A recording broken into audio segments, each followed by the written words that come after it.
दोस्तों एक बार फिर से हम आपके लिए Delhi police driver form fill up 2025 apply online process की अपडेट लेके आ चुके हैं। किस तरह से आप दिल्ली पुलिस कांस्टेबल ड्राइवर के 737 खाली पदों के लिए अपने फॉर्म अप्लाई कर सकते हो। स्टेप बाय स्टेप कंप्लीट जानकारी आपको इस वीडियो में दी जाएगी। लास्ट डेट की अपडेट है, केवल 3 ही दिन शेष रह गए हैं। आप जल्द से जल्द अपना फॉर्म अप्लाई कर ले, कहीं मौका हाथ से छूट न जाए। अंतिम समय का वेट आपको नहीं करना होगा, अभी से आप अपना फॉर्म अप्लाई कर ले। आखिरी समय में कोई भी टेक्निकल प्रॉब्लम हो सकती है। अंतिम समय में फॉर्म भरते समय आपको कुछ महत्वपूर्ण बातों को भी ध्यान में रखना होगा, तभी आपका फॉर्म सक्सेसफुली सबमिट हो पाएगा। अंतिम समय में कैसे आपको फॉर्म अप्लाई करना होगा, कैसे अपना फॉर्म रिजेक्ट होने से बचाना होगा, किन कारणों से आपका फॉर्म रिजेक्ट हो सकता है। फॉर्म अप्लाई करते समय अगर आपके सामने कोई भी टेक्निकल प्रॉब्लम आ रही है तो उसका हल भी आपको इस वीडियो में मिल जाएगा। आवेदन करते समय आप अपना लाइव फोटो कैप्चर किस प्रकार से करोगे, कैसे आप अपने सिग्नेचर और कितने केबी में अपलोड करोगे, फेस ऑथेंटिफिकेशन कैसे आपको करना होगा, फीस पेमेंट करते हुए रजिस्ट्रेशन से लेकर प्रिंट तक आपको किस तरह से अपना फॉर्म अप्लाई कर लेना होगा। पूरी जानकारी के लिए आपको ये वीडियो शुरू से लेके एंड तक बिना स्किप किए हुए देखनी होगी। इस वीडियो को कंप्लीटली देखने पर ही आपके सभी सवाल और डाउट क्लियर होंगे। तो चलिए दोस्तों, बिना कोई वक्त गंवाए शुरू करते हैं Delhi police driver form fill up की पूरी जानकारी। फॉर्म भरने से पहले आपको सबसे पहले हमारी वेबसाइट IND सरकारी नौकरी के इस पेज पर विजिट करना होगा, जिसका लिंक आपको नीचे description plus first comment box में मिल जाएगा। और हमारे इस पेज पर विजिट करके आप यहां से दिल्ली पुलिस ड्राइवर का फॉर्म अप्लाई कर सकते हो। स्टाफ सिलेक्शन कमीशन कर्मचारी चयन आयोग SSC की ओर से नोटिफिकेशन रिलीज किया गया था। कांस्टेबल ड्राइवर की पोस्ट है जो कि दिल्ली पुलिस में है। 737 वैकेंसीज निकली हुई है। लास्ट डेट की अपडेट है, केवल 3 ही दिन शेष रह गए हैं। आप जल्द से जल्द अपना फॉर्म अप्लाई कर ले। फॉर्म अप्लाई करते समय आपकी यहाँ पर क्वालिफिकेशन 12वीं पास मांगी गई है। 12वीं पास प्लस HMV ड्राइविंग लाइसेंस होना चाहिए, तो आप अप्लाई कर सकते हो। 21,700 से 69,100 सैलरी दी जाएगी। 21 से 30 वर्ष आयु सीमा है। 100 रुपये फीस है।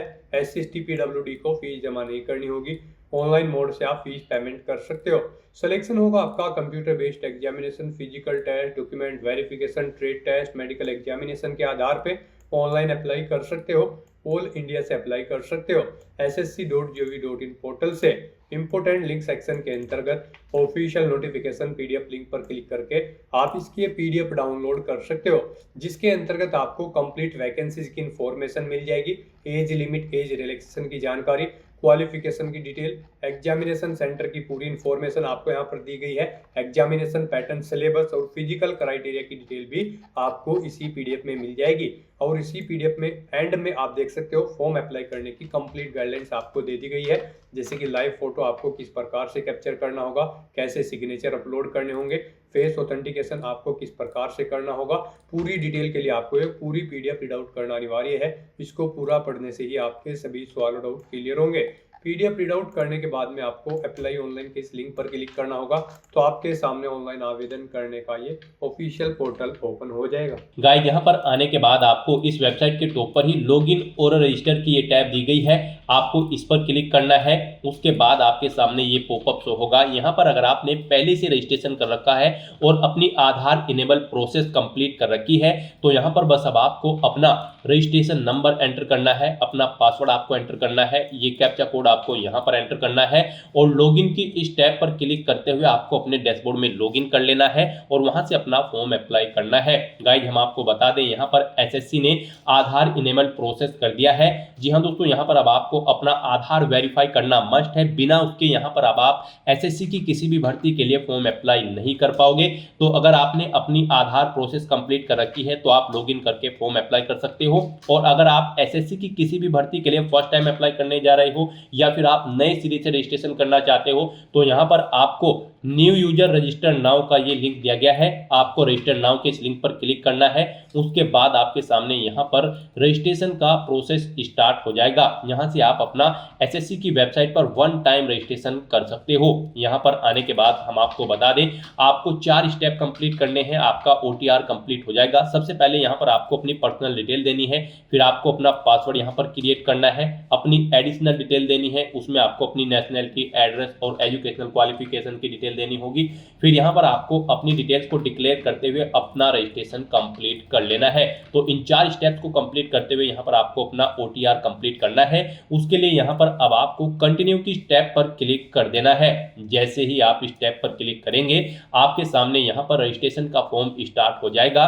यहाँ पर अब आपको सबसे पहले अपनी पर्सनल डिटेल देनी है। इसमें यहाँ पर सबसे पहले आपको ऑप्शन दिया गया है, क्या आपके पास यहाँ पर आधार कार्ड है। यहाँ पर SSC ने अब भर्तियों के लिए आधार कार्ड मस्ट कर दिया गया है। आधार प्रोसेस आपको इनेबल कर लेनी है। तो अगर आपके पास आधार है तो आप येस ऑप्शन सेलेक्ट करेंगे। और गाइस यहाँ पर अगर आपके पास आधार नहीं है उसके लिए भी ऑप्शन है। अगर यहाँ पर आपके पास आधार नहीं है तो आप नो ऑप्शन सेलेक्ट करेंगे। फिर यहाँ पर आपको अपने कुछ डॉक्यूमेंट्स अपलोड करने होंगे, जैसे कि यहाँ पर आपको अपना नेम प्रूफ डॉक्यूमेंट अपलोड करना होगा। उसमें आपको अपना Aadhaar card, voter ID card, PAN card, driving licence, government ID card या फिर गवर्नमेंट सर्विस आइडेंटिटी कार्ड आपको अपलोड करना होगा, या फिर आपका पेंशन कोई डॉक्यूमेंट, पेंशन डॉक्यूमेंट भी आप अपलोड कर सकते हैं। आप चूज फाइल बटन पर क्लिक करें, फाइल को सिलेक्ट करें और इनमें से कोई भी डॉक्यूमेंट आप अपना अपलोड कर दें। उसके बाद यहाँ पर आपको अपना date of birth proof certificate upload करना है। इसमें आपका बर्थ सर्टिफिकेट हो सकता है, स्कूल लिविंग सर्टिफिकेट हो सकता है, certificate of date of issued by gazetted officer, या फिर आधार कार्ड यहाँ पर आपको अपलोड करना है। चूज फाइल के इस ऑप्शन पर क्लिक करते हुए उसके बाद यहाँ पर आपको अपना एड्रेस प्रूफ अपलोड करना होगा। यहाँ पर ये डॉक्यूमेंट आपको उन केस में अपलोड करने हैं अगर आपके पास आधार नहीं है। एड्रेस प्रूफ में आपको अपना आधार कार्ड या फिर वोटर ID कार्ड या फिर ड्राइविंग लाइसेंस या फिर बैंक की स्टेटमेंट यहाँ पर आपको अपलोड कर देनी है, या फिर रेंट का एग्रीमेंट या फिर इनकम टैक्स असेसमेंट ऑर्डर यहाँ पर आप अपलोड कर सकते हैं। चूज फाइल के इस बटन पर क्लिक करते हुए उसके बाद यहाँ पर आपको अपना फोटो अपलोड करना है। चूज फाइल के बटन पर क्लिक करते हुए फिर यहाँ पर आपको अपना जेंडर प्रूफ अपलोड करना है। जेंडर प्रूफ में आपका आधार कार्ड हो सकता है, वोटर ID कार्ड हो सकता है, बर्थ सर्टिफिकेट हो सकती है, या फिर आपका स्कूल लिविंग सर्टिफिकेट हो सकता है। यहाँ पर अगर आपके पास आधार नहीं है तो आपको इन सारे डॉक्यूमेंट्स को यहाँ पर अपलोड करना होगा। बेस्ट है यहाँ पर आपके पास आधार है तो आप आधार की डिटेल दें। यहाँ पर मोस्टली इंडिया में सभी के पास अब आधार अवेलेबल है, तो यहाँ पर आपको येस का ऑप्शन सेलेक्ट करना है, do you have a Aadhaar card में। और उसके बाद यहाँ पर गाइड आपको अपना आधार नंबर यहाँ पर एंटर करना है। वही नंबर एक बार फिर से आपको एंटर करके उसे वेरीफाई कर लेना है। फिर यहाँ पर आपको अपने आधार को प्रमाणित करने के लिए डिटेल्स यहाँ पर रीड कर लेनी है। हिंदी में अगर आप इसे रीड करना चाहते हैं तो स्विच टू हिंदी के ऑप्शन पर क्लिक करें और हिंदी में आप इसे रीड कर लें। और अगर आप सुनना चाहते हैं तो यहाँ पर आपको स्पीकर के इस ऑप्शन पर क्लिक करना है और इस डिटेल को सुन लेना है।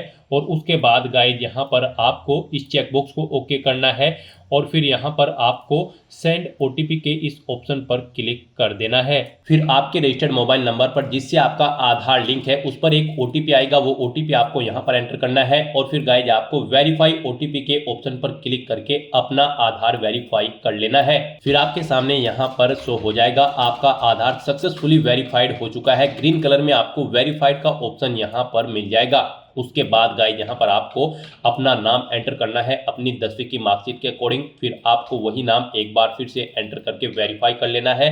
फिर आपसे पूछा गया है कि क्या आपने कभी अपना नाम चेंज किया है। अगर किया है तो आप यहाँ पर येस ऑप्शन सेलेक्ट करें और फिर वो चेंज नेम यहाँ पर आप एंटर करें। फिर उसे एक बार फिर से एंटर करके वेरीफाई कर लें। और अगर आपने अपना नाम कभी चेंज नहीं किया है तो यहाँ पर आपको नो ऑप्शन ही सिलेक्ट रहने देना है। उसके बाद यहाँ पर आपको अपना जेंडर सिलेक्ट करना है, आप मेल हो, फीमेल हो या फिर ट्रांसजेंडर, आप अपने अकॉर्डिंग ऑप्शन सेलेक्ट करें। दोबारा से अपना जेंडर सेलेक्ट करके उसे वेरीफाई कर लें। फिर यहाँ पर आपको अपनी डेट ऑफ बर्थ सेलेक्ट कर लेनी है इस कैलेंडर में से। यहाँ पर आपको अपनी ये डेट ऑफ बर्थ अपनी 10वीं की मार्कशीट के अकॉर्डिंग सेलेक्ट करनी है। वही डेट ऑफ बर्थ आपको एक बार फिर से सिलेक्ट कर लेनी है कैलेंडर में से वेरिफिकेशन के लिए। फिर यहाँ पर आपको अपने फादर का नाम एंटर करना है। उसके बाद यहाँ पर आपको अपने फादर का नाम एक बार फिर से एंटर करके उसे कंफर्म कर लेना है। फिर आप अपनी मदर का नाम एंटर करें, अपनी मदर का नाम एक बार फिर से एंटर करके उसे कंफर्म कर ले। आपके फादर और मदर का नेम भी आपकी 10वीं की मार्कशीट के अकॉर्डिंग होना चाहिए और इनके नाम से पहले मिस्टर, मिसिस, श्रीमती, लेट या फिर डॉक्टर नहीं लगाना है आपको। उसके बाद यहाँ पर आपको अपना 10वीं क्लास का एजुकेशन बोर्ड सेलेक्ट करना है, किस बोर्ड से आपने यहाँ पर अपनी 10वीं क्लास पास आउट की है। उसके बाद यहाँ पर आपको उसे दोबारा से सिलेक्ट करके कंफर्म कर लेना है जिस बोर्ड से आपने अपनी 10वीं क्लास यहाँ पर पास आउट की है। उसके बाद गाइस यहाँ पर आपको अपनी 10वीं क्लास का रोल नंबर देना है, एक बार फिर से उसे एंटर करके कंफर्म कर लेना है। फिर पासिंग ईयर आपको सिलेक्ट कर लेना है, किस ईयर में आपने अपनी 10वीं क्लास पास आउट की है। हाईएस्ट क्वालिफिकेशन क्या है आपकी, 10वीं, 12वीं, ग्रेजुएशन, पोस्ट ग्रेजुएशन, आप अपने अकॉर्डिंग यहाँ पर ऑप्शन सेलेक्ट करें। फिर यहाँ पर आप दोबारा से अपनी हायर क्वालिफिकेशन सेलेक्ट करें। उसके बाद यहाँ पर आपको अपना मोबाइल नंबर और ईमेल आईडी एंटर करनी है और इन्हें यहाँ पर आपको वेरीफाई कर लेना है। इनके सामने आपको सेंड ओटीपी का ऑप्शन दिया गया है, आप सेंड ओटीपी के ऑप्शन पर क्लिक करें। उसके बाद आपके रजिस्टर्ड मोबाइल नंबर और ईमेल आईडी पर ओटीपी आएंगे।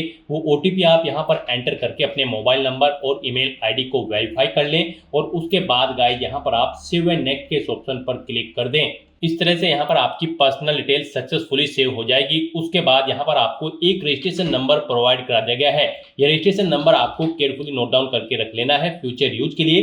यह रजिस्ट्रेशन नंबर आपकी रजिस्टर्ड मोबाइल नंबर और ईमेल आईडी पर भी सबमिट कर दिया गया है, तो आप इसे केयरफुली नोट डाउन करके रखें फ्यूचर यूज के लिए। और यहाँ पर अब आपको कंटिन्यू के इस ऑप्शन पर क्लिक कर देना है।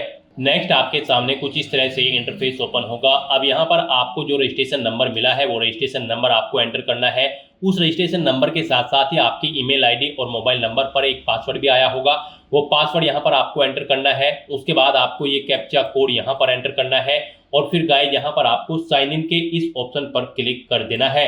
नेक्स्ट यहाँ पर आपको अपना पासवर्ड चेंज करना है। यहाँ पर अब आपको सबसे पहले अपना ओल्ड पासवर्ड एंटर करना है, वो वाला पासवर्ड जो आपके रजिस्टर्ड मोबाइल नंबर और ईमेल आईडी पर आया है आपके रजिस्ट्रेशन नंबर के साथ। और उसके बाद यहाँ पर आपको अपना नया पासवर्ड क्रिएट करना है। यहाँ पर इस पासवर्ड को क्रिएट करने के लिए आपको गाइडलाइन दी गई है।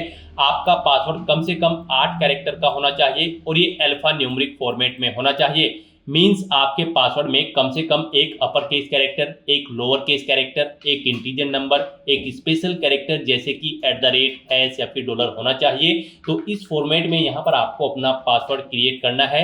वही पासवर्ड आपको कंफर्म पासवर्ड फील्ड में एंटर करना है। उसके बाद यहाँ पर आपको एक सिक्योरिटी क्वेश्चन सेलेक्ट करना है। यहाँ पर आप कोई भी सिक्योरिटी क्वेश्चन सेलेक्ट करें, उसका आंसर दें। फिर यहाँ पर आप दूसरा सिक्योरिटी क्वेश्चन सेलेक्ट करें और फिर उसका आंसर यहाँ पर आप दें और उसके बाद गाइस यहाँ पर आप सेव एंड नेक्स्ट के इस ऑप्शन पर क्लिक कर दें। इस तरह से यहाँ पर आपका पासवर्ड चेंज हो जाएगा। फिर आपके सामने कुछ इस तरह से इंटरफेस ओपन होगा। अब यहाँ पर आपको दोबारा से अपना रजिस्ट्रेशन नंबर एंटर करना है, अपना पासवर्ड आपको एंटर करना है। नया पासवर्ड जो आपने चेंज किया है वो पासवर्ड यहाँ पर आपको एंटर करना है। ये कैप्चा कोड आपको यहाँ पर एंटर करना है और उसके बाद गाइस आपको लॉगिन के इस ऑप्शन पर क्लिक कर देना है। लॉगिन करने के बाद अब यहाँ पर आपको अपनी एडिशनल डिटेल्स प्रोवाइड करानी है। सबसे पहले यहाँ पर आपको अपनी कैटेगरी सिलेक्ट कर लेनी है, किस कैटेगरी से आप बिलोंग करते हैं। फिर यहाँ पर आपको अपनी कैटेगरी दोबारा से सिलेक्ट करके उसे वेरीफाई कर लेना है। फिर आपको अपनी नेशनलिटी यहाँ पर सिलेक्ट कर लेनी है। यहाँ पर सिटीजन ऑफ इंडिया अगर आप इंडिया से हैं। उसके बाद अगर आप नेपाल, भूटान या फिर टाइबेटियन हैं तो यहाँ पर आप अपने अकॉर्डिंग ऑप्शन सेलेक्ट करें। यहाँ पर अगर आप अदर कंट्री से हैं तो फिर यहाँ पर आपको अपनी नेशनलिटी की डिटेल देनी है और अगर आप इंडिया से हैं तो यहाँ पर आप इंडिया सेलेक्ट करें, फिर आपको ये डिटेल नहीं देनी है। उसके बाद यहाँ पर आपसे पूछा गया है कि क्या आपकी बॉडी पर कहीं कोई कट या तिल का निशान है, तो उस पैलेस का नाम यहाँ पर आप एंटर करें। नहीं है तो यहाँ पर आप नो मार्क एंटर कर दें। उसके बाद आपसे पूछा गया है कि क्या आप PWBD कैंडिडेट हैं, अगर हैं तो यहाँ पर आप येस ऑप्शन सेलेक्ट करें और फिर अपनी डिसेबिलिटी का टाइप सेलेक्ट करें और फिर यहाँ पर आपको अपना डिसेबिलिटी सर्टिफिकेट नंबर देना होगा अगर आप PWBD कैंडिडेट हैं और अगर नहीं है तो यहाँ पर आप नो ऑप्शन सेलेक्ट करें। आगे की डिटेल आपको डिसेबल कर दी जाएगी। उसके बाद यहाँ पर आपको अपना परमानेंट एड्रेस एंटर करना है। फिर यहाँ पर आपको अपना परजेंट एड्रेस एंटर करना है और अगर आपका परजेंट एड्रेस आपके परमानेंट एड्रेस के अकॉर्डिंग सेम है तो यहाँ पर आप येस के इस ऑप्शन पर क्लिक करेंगे। ऑटोमेटिकली आपका परजेंट एड्रेस आपके परमानेंट एड्रेस के अकॉर्डिंग फिल हो जाएगा। उसके बाद यहाँ पर गाइस आपको सेव एंड नेक्स्ट के इस ऑप्शन पर क्लिक कर देना है। आपकी एडिशनल डिटेल सक्सेसफुली सेव करने के बाद आपको डिक्लेरेशन सेक्शन में रिडायरेक्ट कर दिया जाएगा। यहाँ पर आने के बाद आप अपने रजिस्ट्रेशन फॉर्म का प्रीव्यू भी चेकआउट कर सकते हो। आप प्रीव्यू OTR के इस ऑप्शन पर क्लिक करें और अपने रजिस्ट्रेशन फॉर्म का प्रीव्यू चेकआउट कर लें और उसका प्रिंट आउट भी आप ले सकते हो। और फिर यहाँ पर अब गाइज आपको आई एग्री के चेकबॉक्स को ओके करना है और उसके बाद आपको डिक्लेयर के इस ऑप्शन पर क्लिक कर देना है। इस तरह से यहाँ पर आपका SSC one time registration successfully complete हो चुका है। आपको आपके डैशबोर्ड में डायरेक्ट कर दिया गया है। फिर यहाँ पर आपको SSC के अपने डैशबोर्ड में लाइव एग्जामिनेशन के इस सेक्शन में आना है। यहाँ पर गाइड आपको कांस्टेबल ड्राइवर मेल इन दिल्ली पुलिस एग्जामिनेशन 2025 का ये सेक्शन मिलेगा। यहाँ पर कांस्टेबल ड्राइवर की पोस्ट पर अप्लाई करने के लिए आपको अब अप्लाई की इस टैब पर क्लिक करना है। फिर यहाँ पर आपको कुछ जनरल इंस्ट्रक्शंस प्रोवाइड कराए गए हैं, आपको इन्हें केयरफुली रीड कर लेना है। पेज को नीचे स्क्रॉल डाउन करना है और उसके बाद फिल फॉर्म के ऑप्शन पर क्लिक कर देना है। फिर यहाँ पर आपकी पर्सनल डिटेल आपके OTR से फेच कर ली गई है, आपको सभी डिटेल्स केयरफुली चेकआउट करनी है। पेज को नीचे स्क्रॉल डाउन करना है और उसके बाद नेक्स्ट के इस ऑप्शन पर क्लिक कर देना है। नेक्स्ट यहाँ पर आपको अपनी एजुकेशनल क्वालिफिकेशन की डिटेल देनी है इस पोस्ट पर अप्लाई करने के लिए। तो यहाँ पर सबसे पहले आपको अपनी हाईएस्ट क्वालिफिकेशन सिलेक्ट करनी है, जो आपने अपनी हायर क्वालिफिकेशन कर रखी है। उसके बाद इस पोस्ट पर अप्लाई करने के लिए जो इसेंशियल क्वालिफिकेशन है उसकी डिटेल आपको देनी है। यहाँ पर आपको सिलेक्ट करना है आपने यहाँ पर 12वीं पास आउट कर रखी है या फिर इसके इक्विवेलेंट कोई एग्जाम, या फिर यहाँ पर आप ex serviceman special certificate education holder candidate है।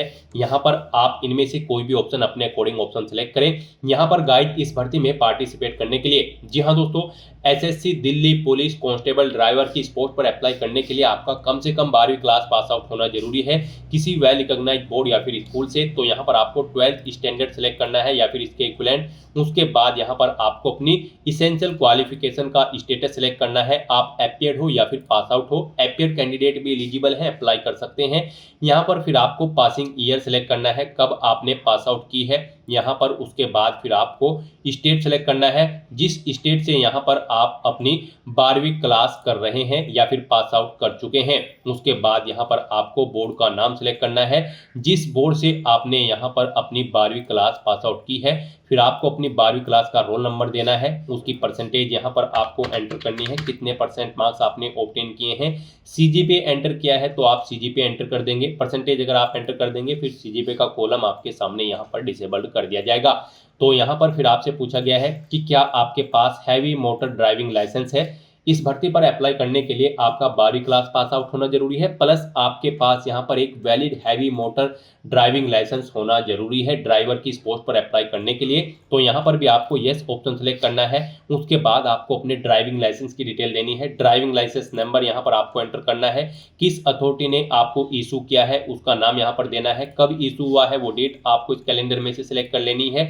और फिर गाइड यहाँ पर आपको सेव एंड नेक्स्ट के इस ऑप्शन पर क्लिक कर देना है। नेक्स्ट यहाँ पर आपको अपनी एडिशनल इन्फॉर्मेशन देनी है। यहाँ पर आपसे पूछा गया कि क्या आपके पास OBC कैटेगरी सर्टिफिकेट है। अगर आपने OTR में अपनी कैटेगरी OBC फिल की होगी तो फिर आपके सामने ये ऑप्शन डिसेबल कर दिया जाएगा, आप यस करेंगे और डिटेल देंगे।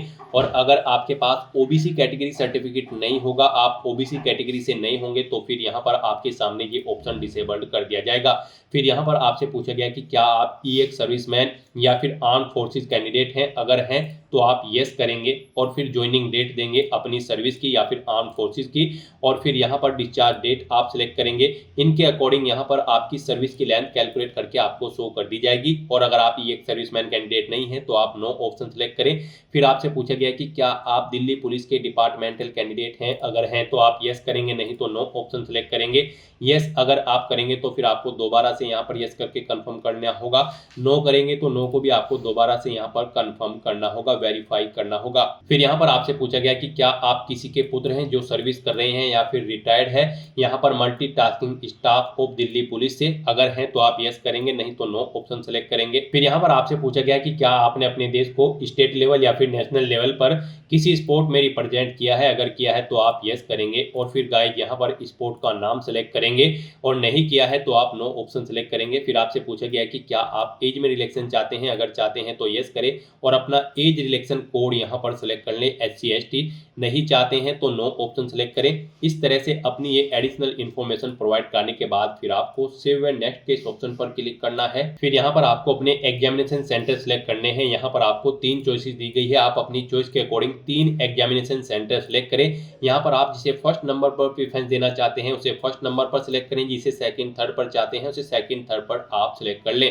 फिर आपसे पूछा गया कि क्या यहाँ पर आप NCC सर्टिफिकेट होल्डर कैंडिडेट हैं। अगर हैं तो आप यस करेंगे। फिर एक बार फिर से यस करके वेरीफाई करेंगे और अपना NCC का सर्टिफिकेट आपका A है या P फिर B है या फिर C सर्टिफिकेट है, आप अपने अकॉर्डिंग ऑप्शन सेलेक्ट करेंगे। और अगर आप NCC सर्टिफिकेट होल्डर कैंडिडेट नहीं है तो आप नो ऑप्शन सेलेक्ट करें। एक बार फिर से नो ऑप्शन सेलेक्ट करके वेरीफाई कर लें। फिर आपसे पूछा गया है कि क्या आपने यहाँ पर कोई डिग्री या फिर पोस्ट ग्रेजुएट डिप्लोमा जो कि आपको अवार्डेड है राष्ट्रीय रक्षा यूनिवर्सिटी से। अगर आपके पास यहाँ पर कोई डिग्री या फिर पोस्ट ग्रेजुएट डिप्लोमा है राष्ट्रीय रक्षा यूनिवर्सिटी से तो आप यस करेंगे और फिर यहाँ पर आप सेलेक्ट करेंगे आपकी उसमें फर्स्ट डिवीज़न है, सेकंड है या फिर थर्ड नहीं है तो अगर आपने यहाँ पर आरआरयू से कोई भी डिग्री या फिर पोस्ट ग्रेजुएट डिप्लोमा नहीं कर रखा है तो आप सिंपली यहाँ पर नो ऑप्शन सेलेक्ट कर लेंगे। इस तरह से अपनी डिटेल्स प्रोवाइड करने के बाद फिर आपको सेव एंड नेक्स्ट के इस ऑप्शन पर क्लिक करना है। नेक्स्ट यहाँ पर आपको अपना फेस ऑथेंटिकेशन करना है, अपना लाइव फोटो आपको कैप्चर करना है और अपने सिग्नेचर यहाँ पर आपको अपलोड कर देने हैं। इस सेक्शन को कंप्लीट करने के लिए आपको अपना मोबाइल फोन यूज करना होगा। आप अपने गूगल प्ले स्टोर पर जाएं मोबाइल फोन पर और फिर वहां पर आप माई एसएससी का ऐप डाउनलोड कर लें और उसे फिर आप इंस्टॉल कर लें। उसे इंस्टॉल करने के बाद गाइस आपको यहां पर अपनी एक और ऐप इंस्टॉल करनी होगी अपने मोबाइल फोन पर ही। जी हाँ दोस्तों, आपको अपने मोबाइल फोन के गूगल प्ले स्टोर में आधार फेस आरडी का ये ऐप भी इंस्टॉल कर लेना है। डाउनलोड करने के बाद अपने मोबाइल फोन में माई एसएससी ऐप इंस्टॉल करने के बाद फिर आपको उसे ओपन करना है। उसके बाद आपके सामने यहाँ पर कुछ इस तरह से इंटरफेस ओपन होगा।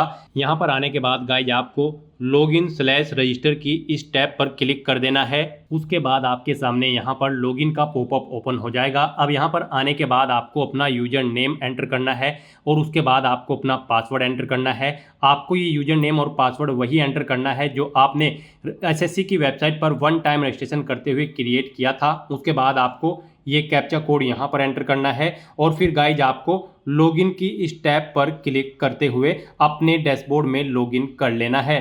फिर यहाँ पर आपका डैशबोर्ड आपके सामने शो हो जाएगा। यहाँ पर आने के बाद अब आपको डैशबोर्ड के इस ऑप्शन पर क्लिक करना है। यहाँ पर आने के बाद में आपको माई एप्लीकेशन की इस टैब पर क्लिक करना है। फिर यहाँ पर आपके सामने जो भी करंट में वैकेंसी चल रही है उनकी लिस्ट शो कर दी जाएगी। आप यहाँ पर एसएससी की जिस भी भर्ती के लिए अप्लाई करना चाहते हैं उसी भर्ती के लिए आपको कंटिन्यू की टैब पर क्लिक करना होगा। यहाँ पर आपको आपकी पर्सनल डिटेल शो कर दी जाएगी। इसी तरह से आपको एजुकेशनल डिटेल शो कर दी जाएगी। उसके बाद में एडिशनल इंफॉर्मेशन शो कर दी जाएगी और उसके बाद में आधार ऑथेंटिकेशन वेरिफिकेशन की डिटेल शो की जाएगी। तो आपको सेव एंड नेक्स्ट की टैब पर क्लिक करते हुए step by step Aadhaar authentication verification के सेक्शन में आना होगा। यहाँ पर आने के बाद में आपको इस चेकबॉक्स को ओके करना होगा और यहाँ पर आधार फेस ऑथेंटिकेशन की टैब पर क्लिक करना होगा। आधार फेस ऑथेंटिकेशन की टैब पर क्लिक करने के बाद में आपको आधार फेस आरडी का एप्लीकेशन डाउनलोड करना है। अगर आपके मोबाइल में पहले से ही आधार फेस आरडी इंस्टॉल्ड है तो आपको डायरेक्टली अपना फेस ऑथेंटिकेट करना होगा। यहाँ पर आपको अपना फेस इस सर्कल में लाना होगा और अपनी आंखों को 2 बार ब्लिंक करना होगा तो आपका फोटो यहाँ पर ऑथेंटिकेट हो जाएगा। उसके बाद में आपको यहाँ पर सेव एंड नेक्स्ट की इस टैब पर क्लिक करना होगा। फिर यहाँ पर आपको अपना लाइव फोटो कैप्चर करना है और अपने सिग्नेचर अपलोड करने हैं। ये आप अपने मोबाइल फोन से भी कर सकते हैं या फिर आप अपने कंप्यूटर से भी इन्हें कंप्लीट कर सकते हैं। उसके लिए आपको सभी इंस्ट्रक्शंस यहाँ पर दिए गए हैं। जिस स्थान पर आप अपना फोटो कैप्चर करेंगे वहां पर प्रॉपर वे में लाइट होनी चाहिए और प्लेन बैकग्राउंड आपका होना चाहिए और आपकी आंखें कैमरे की तरफ होनी चाहिए। बिल्कुल सीधा आपको देखना है कैमरे की तरफ और यहाँ पर रेड कलर का जो रेक्टेंगल होगा उसमें पूरा फेस आपका कवर्ड होना चाहिए। फोटो कैप्चर करते समय आपको कोई भी कैप, मास्क या फिर सनग्लासेस नहीं पहनने हैं और यहाँ पर साथ ही साथ आपको ईयरफोन या फिर कोई अन्य डिवाइस भी अपने कानों में नहीं रखना है जब आप अपना लाइव फोटो यहाँ पर कैप्चर करेंगे। और उसके बाद में आपको कैप्चर लाइव फोटो की टैब पर क्लिक करते हुए अपना फोटो लाइव कैप्चर कर लेना होगा। लाइव फोटो कैप्चर करने के लिए आपको अपना फेस इस सर्कल के अंतर्गत लाना होगा। फोटो कैप्चर करने के लिए आपको अपना फेस इस तरह से लाना होगा जैसे कि आपका पासपोर्ट साइज फोटो होता है। फिर आपको इस ऑप्शन पर क्लिक करते हुए अपना फोटो कैप्चर कर लेना होगा। फिर यहाँ पर आपको अपने सिग्नेचर अपलोड करने होंगे। सिग्नेचर आपके 10 KB से 20 KB के बीच में होने चाहिए। जेपीईजी या फिर जेपीजी फॉर्मेट में आपके सिग्नेचर होने चाहिए। डायमेंशन उनकी 6.0 सेंटीमीटर उनकी विड्थ और 2.0 सेंटीमीटर उनकी हाइट होनी चाहिए। रेजुलेशन 300 DPI होना चाहिए। सिग्नेचर के लिए आपको गाइडलाइन भी दी गई है। आप यहाँ पर क्लिक हियर टू रीड के इस लिंक पर क्लिक करें और यहाँ पर आपके सामने ये PDF ओपन हो जाएगी। इसमें आप चेकआउट कर सकते हो कि किस तरह से आपके सिग्नेचर होने चाहिए। यहाँ पर एक बॉक्स के अंदर आपके सिग्नेचर होने चाहिए। कुछ इस तरह से यहाँ पर आपके सिग्नेचर एक्सेप्टेबल होंगे। गाइस इस फॉर्मेट में आपके सिग्नेचर एक्सेप्टेबल होंगे और इन फॉर्मेट्स में आपके सिग्नेचर यहाँ पर एक्सेप्टेबल नहीं होंगे। आपको इन्हें केयरफुली चेकआउट कर लेना है। एग्जांपल्स आपको यहाँ पर दिए गए हैं, इनके अकॉर्डिंग आपको अपने सिग्नेचर करने हैं। सिग्नेचर अपलोड करने के लिए आपको अपलोड योर सिग्नेचर की टैब पर क्लिक करना होगा। इस टैब पर आप क्लिक करें, अपनी फाइल को सिलेक्ट करें और यहाँ पर अपना सिग्नेचर अपलोड कर दें। उसके बाद में यहाँ पर आपको सेव एंड नेक्स्ट की इस टैब पर क्लिक करना होगा। तो दोस्तों इस तरह से आपका आधार ऑथेंटिकेशन वेरिफिकेशन कंप्लीट हो जाएगा, आपका लाइव फोटो कैप्चर हो जाएगा और आपके सिग्नेचर भी अपलोड हो जाएंगे। नेक्स्ट यहाँ पर आपको आपके एप्लीकेशन फॉर्म का पूरा प्रीव्यू शो कर दिया गया है। आपको सभी डिटेल्स केयरफुली चेकआउट करनी है, पेज को नीचे स्क्रॉल डाउन करना है। कहीं पर कोई मिस्टेक है तो आप गो बैक के बटन पर क्लिक करके यहाँ पर एडिट कर सकते हो, नहीं तो यहाँ पर बस अब आपको सेव एंड नेक्स्ट के इस ऑप्शन पर क्लिक कर देना है। नेक्स्ट आपके सामने डिक्लेरेशन सेक्शन ओपन हो जाएगा। आपको आई एग्री की इस चेकबॉक्स को ओके करना है।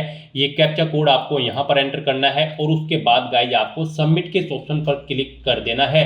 इस तरह से यहाँ पर आपका एप्लीकेशन फॉर्म सक्सेसफुली सबमिट हो जाएगा। आपको मैसेज शो हो जाएगा यहाँ पर आपका फॉर्म तो सबमिट हो चुका है, लेकिन इसका कंटेंट वेरिफिकेशन पेंडिंग है। उसके बाद यहाँ पर आपको आपके एप्लीकेशन फॉर्म का स्टेटस शो कर दिया जाएगा कंटेंट वेरिफिकेशन करने के बाद। तो यहाँ पर अब आप प्रिंट एप्लीकेशन के इस ऑप्शन पर क्लिक करके अपने एप्लीकेशन फॉर्म का एक हार्ड कॉपी प्रिंट आउट ले सकते हो फ्यूचर यूज के लिए। यहाँ पर गाइज अगर आप रिजर्व कैटेगरी से बिलोंग करते हो तो आपका फॉर्म सक्सेसफुली सबमिट हो चुका है, और अगर आप अनरिजर्व कैटेगरी कैंडिडेट हैं तो पहले यहाँ पर आपको 100 रुपये फीस के रूप में जमा कराने होंगे, debit card, credit card, net banking या फिर यूपीआई के माध्यम से। उसके बाद आपका फॉर्म सबमिट होगा और आप प्रिंट एप्लीकेशन के ऑप्शन पर क्लिक करके अपने एप्लीकेशन फॉर्म का एक प्रिंट आउट ले सकते हो फ्यूचर यूज के लिए। यहाँ पर आपको गो टू डैशबोर्ड का ऑप्शन भी दिया गया है। जैसे ही आप इस पर क्लिक करेंगे आपको आपके डैशबोर्ड में डायरेक्ट कर दिया जाएगा। वहां से आप अपने एप्लीकेशन फॉर्म का स्टेटस चेकआउट कर सकते हो और वहां से भी आप अपने फॉर्म का एक हार्ड कॉपी प्रिंट आउट ले सकते हो फ्यूचर यूज के लिए। तो दोस्तों ऐसे आप SSC Delhi police constable driver की इस भर्ती के लिए अपने फॉर्म अप्लाई कर सकते हो बिना कोई मिस्टेक किए हुए। आज की इस वीडियो में बस इतना ही। आई होप ये वीडियो आपको पसंद आई होगी। अगर पसंद आई हो तो इसे लाइक और शेयर करें। चैनल पर नए हो तो इसे सब्सक्राइब कर लें। Thanks for watching.